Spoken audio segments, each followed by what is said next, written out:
Itu apaan? Aku menunjuk ke arah cahaya tersebut. Ayo samperin, kata Seto. Kami berjalan pelan dan hati-hati untuk mendekat. Masih dari kejauhan tampak benda seperti sebuah patung besar setinggi 4 meter, tertutup kain hitam seperti mukena, berdiri di tengah-tengah cahaya yang menyala. Di sekeliling benda itu terlihat beberapa oknum berpakaian aneh, berjubah merah dongker, seakan tengah melakukan pengabdian. Mereka berlutut dan bersujud berulang-ulang, seolah benda besar dan tinggi tengah itu adalah raja atau ratu mereka. Gila, aliran sesat.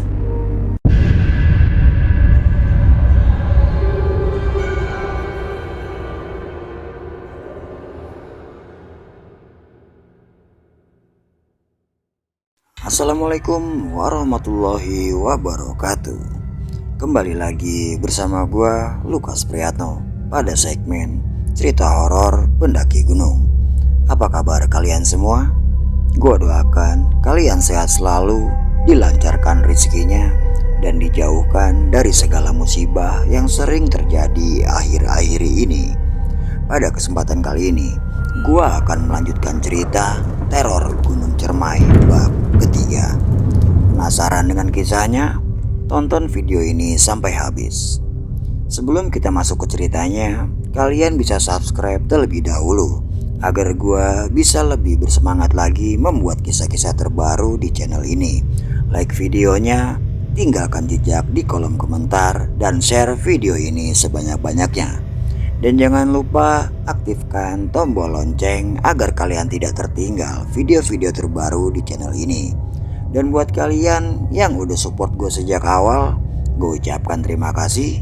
Semoga apa yang kalian lakukan mendapatkan rizki dari Allah Subhanahu wa Ta'ala. Bagi kalian yang memiliki pengalaman menarik seputar gunung, urban legend, dan kisah-kisah horor lainnya, dan ingin ceritanya dituliskan atau dinarasikan di channel ini, kalian bisa DM ke Instagram gua dan juga inbox ke Facebook gua. Linknya gue taruh di kolom deskripsi. Tanpa berlama-lama lagi, cerita horor pendaki gunung dimulai. Jangan tutup mata kalian, karena mereka ada di sekitarmu.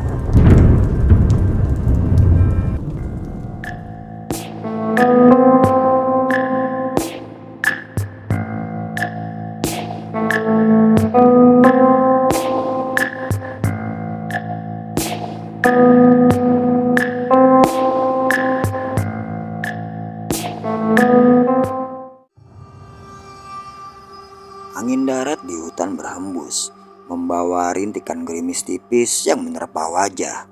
Terasa sekali saat titik-titik air hujan yang menabrak pipi dan kening, tapi tidak membuat mukaku basah. Karena itu pun aku mulai bisa kembali mengambil kesadaran. Jangan bohong, barusan lo bawa dia keluar. Gue jelas lihat lo yang narik tangannya. Bang, aku bener-bener keluar sendiri. Yura kan sama abang tadi lagi tidur sambil duduk. Lagian aku keluar cuma sekitar 3 menitan doang mungkin. Aku berbalik. Seto dan Agi melihat ke arahku, juga Murni yang berjalan tepat di belakangku mengekor. Tampak sorot mata mereka berdua juga mempertanyakan. Mana temen lu? Kata Seto padaku. Aku tidak menjawab. Namun aku langsung menceritakan dan mengatakan kalau Murni yang membawa Yura keluar tenda dan pergi. Nih, gue, Seto sama Agi lihat jelas barusan. Baru aja lo ngajak Yura keluar tenda kesana. Lo bahkan marah-marah ke gue, yang gue sendiri gak tahu salah gue apa. Tunggu. Ini maksudnya gimana? Seto yang bingung melihatku gelisah bertanya. Mungkin lebih tepatnya dia bingung karena jelas di raut wajahku khawatir begitu ketara. Ini loh Bang Seto, Bang Lukas nanyain Yura ke aku yang baru aja keluar ngecek iniku, bocor atau enggak.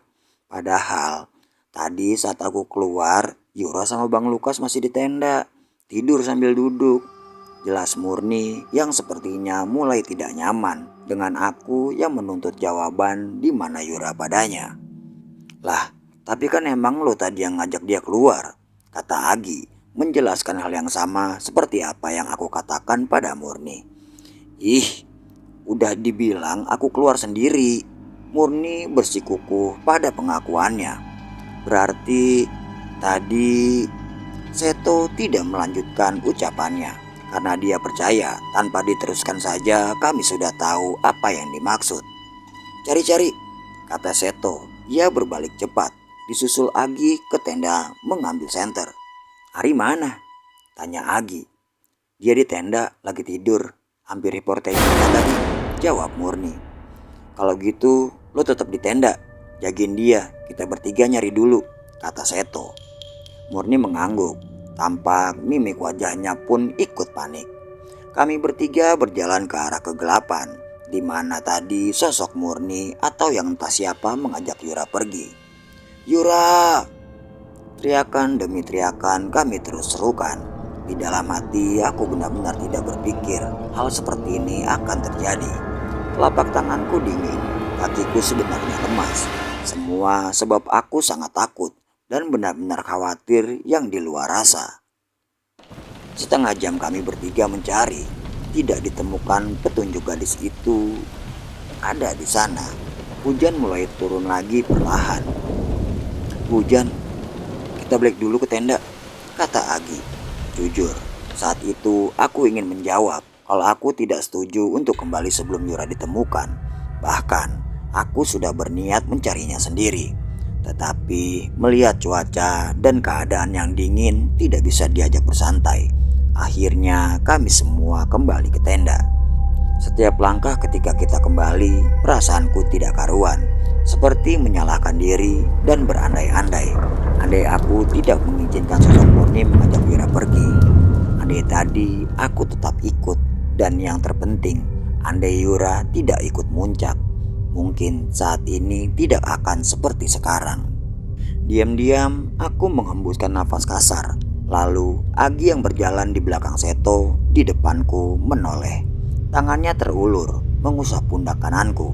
Entah karena dia mendengar suara berat napas kasar yang kuhembuskan, atau dia memberi isyarat bahwa apapun yang terjadi, aku harus ikhlas dan terus berdoa. Hal tersebut menambah pikiran dan hatiku ingin berteriak sekencang mungkin. Saat kami kembali ke tenda, Murni tertidur miring. Aku, Agi dan Seto masuk ke satu tenda, membiarkan tenda yang seharusnya Seto dan Agi tempati itu kosong. Hal yang membingungkan Murni di dalam tenda sendiri.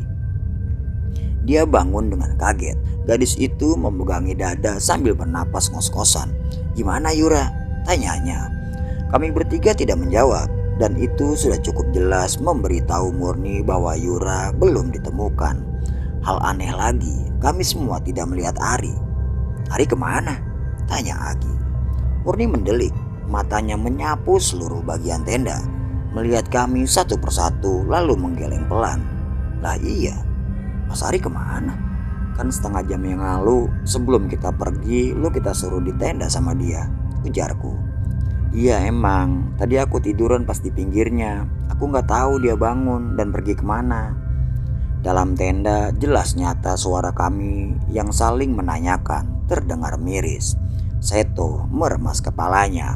Agi keluar sebentar membawa senter untuk mengecek di sekitar tenda. Barangkali Ari memang keluar untuk buang air kecil. Tetapi ketika 10 menit Agi kembali, dia tidak menemukan Ari. Hal yang semakin rumit terus terasa. Kami semua memasang wajah tertekan. Kini bukan hanya Yura yang hilang, tetapi Ari juga. Semuanya hening. Murni menangis. Agi dan Seto terdiam sambil duduk bersila. Dan aku yang duduk tepat di sisi pintu tenda yang tidak tertutup rapat melihat keluar lewat celah itu dengan kacau. Dari kegelapan sana, hatiku berharap Yura berjalan menghampiri kami. Juga saat aku memalingkan pandangan menatap tas Yura yang tergeletak di antara tas-tas kami, diam-diam mataku memanas.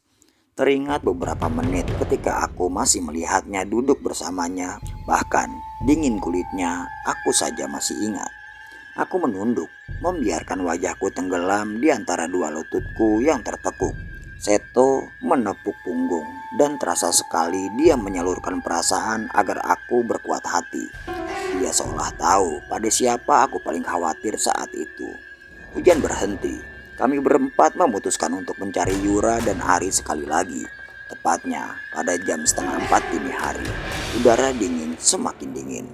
Kami sepakat kalau pencarian kali ini tidak menemukan hasil, maka kami akan tetap kembali turun untuk mencari bantuan. Maka Ari dan Yura akan dinyatakan pendaki yang hilang. Aku tidak mau hal itu terjadi. Dalam diri berteriak tidak setuju, tetapi aku tidak bisa mementingkan perasaanku saja, sebab Murni, Agi dan Seto juga merasakan hal yang sama sepertiku. Cemas, khawatir, dan bahkan sedih. Namun dari semua perasaan yang kuyakini mereka rasakan, aku tetap merasa bahwa akulah yang lebih sangat kehilangan. Sebelum berangkat, aku berkata lewat pesan WA pada Yura bahwa aku akan menjaganya.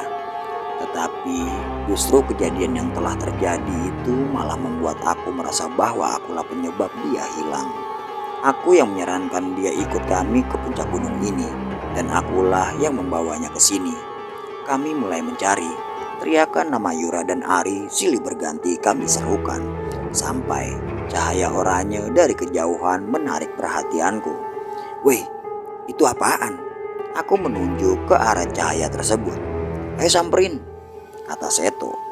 Kami berjalan pelan dan hati-hati untuk mendekat. Masih dari kejauhan tampak benda seperti sebuah patung besar setinggi 4 meter, tertutup kain hitam seperti mukena, berdiri di tengah-tengah cahaya yang menyala. Di sekeliling benda itu terlihat beberapa oknum berpakaian aneh, berjubah merah dongker, seakan tengah melakukan pengabdian.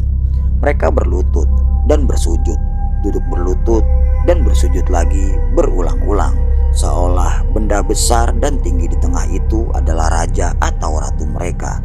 "Gila, aliran sesat," kata Agi. "Ayo bubarin. Pada bawa pisau gak?" tanya Seto.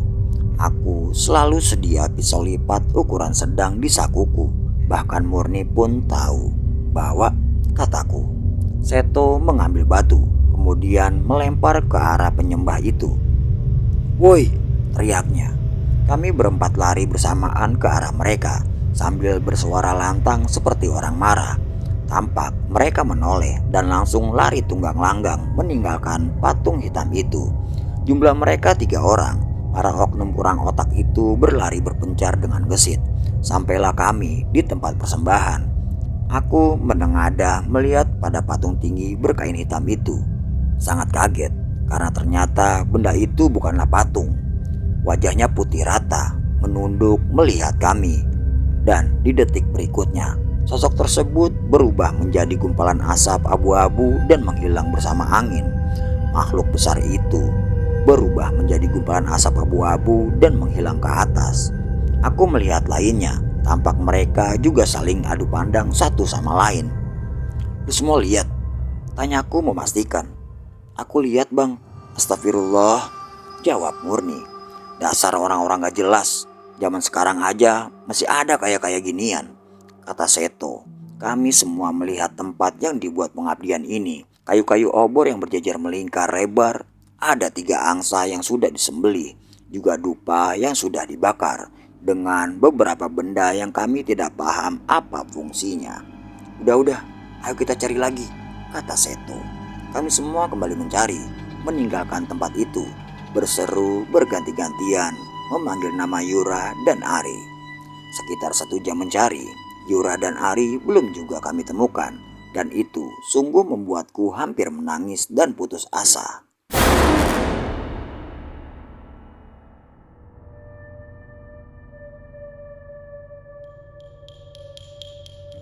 Lanjut bab 4.